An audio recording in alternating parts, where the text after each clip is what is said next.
Hi all welcome back to my channel. ಇವತ್ತು easy simple and tasty healthy ಆಗಿರೋ wheat momos ಹೇಗೆ ಮಾಡೋದು ನೋಡೋಣ ಬನ್ನಿ. ನಿಮ್ಮ ಮನೇಲಿ ಯಾವ ವೆಜಿಟೇಬಲ್ಸ್ ಇದೆ ಅದನ್ನೆಲ್ಲ ಜಸ್ಟ್ ಸ್ಮಾಲಾಗಿ ಚಾಪ್ ಮಾಡ್ಕೊಳ್ಳಿ.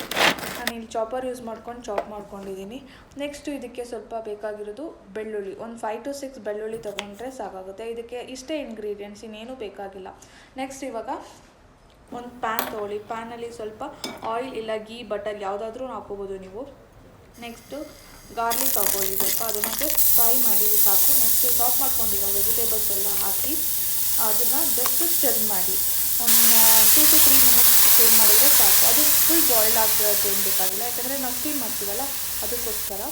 ಈಗ ಸ್ವಲ್ಪ ಸಾಲ್ಟು ಮತ್ತು ಪೆಪ್ಪರ್ ಹಾಕ್ಕೊಳ್ತಾ ಇದ್ದೀನಿ. ಇದಕ್ಕೆ ನೀವು ಬೇಕಂದರೆ ರೆಡ್ ಚಿಲ್ಲಿನೂ ಪೌಡರ್ ಹಾಕೋಬೋದು. ನಾನು ಇಲ್ಲಿ ಪೆಪ್ಪರ್ ಯೂಸ್ ಮಾಡ್ತಾಯಿದ್ದೀನಿ ಅಷ್ಟೇ. ಇಷ್ಟು ಮಾಡಿಕೊಂಡ್ರೆ ನಿಮಗೆ ಸ್ಟಫಿಂಗ್ ರೆಡಿ ಇರುತ್ತೆ.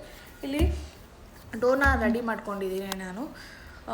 ಚಪಾತಿ ಡೋ ರೆಡಿ ಮಾಡಿಕೊಂಡು ಅದನ್ನು ಸ್ವಲ್ಪ ಲಟ್ಟಿಸ್ಕೋಬೇಕು. ನೀವು ಲಟ್ಟಿಸ್ಕೊಂಡಾದಮೇಲೆ ಇದನ್ನು ನೀವು ಯಾವುದಾದ್ರು ಶೇಪರ್ ತೊಗೊಂಡು ಕಟ್ ಮಾಡ್ಕೋಬೋದು, ಇಲ್ಲಾಂದರೆ ಕ್ಯಾಪ್ಗಳಿರುತ್ತಲ್ಲ ಅದನ್ನು ಯೂಸ್ ಮಾಡಿಕೊಂಡು ನೀವು ಜಸ್ಟ್ ಅದನ್ನು ಕಟ್ ಮಾಡಿಕೊಂಡ್ರೆ ಸಾಕು.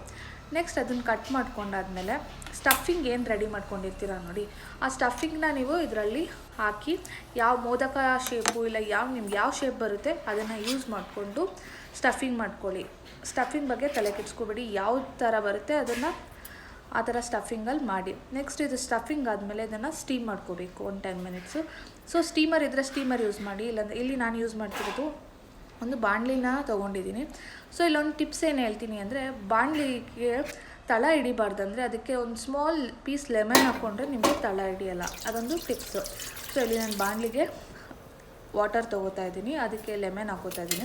ಸ್ಟೀಮರ್ ಇಟ್ಬಿಟ್ಟು ಅಲ್ಲಿಗೆ ನಾನು ಗೀಯಲ್ಲಿ ಗ್ರೀಸ್ ಮಾಡ್ಕೋತಾ ಇದ್ದೀನಿ. ನೆಕ್ಸ್ಟ್ ರೆಡಿ ಆಗಿರೋ ಮೋಮೋಸ್ ಎಲ್ಲ ಇಟ್ಟು 10 minutes ಸ್ಟೀಮ್ ಮಾಡಿದ್ರೆ easy and tasty healthy momos ready to taste.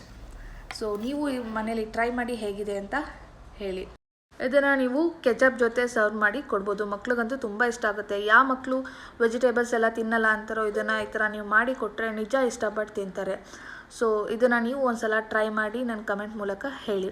So please do like, share, comment and subscribe my channel. Thank you all.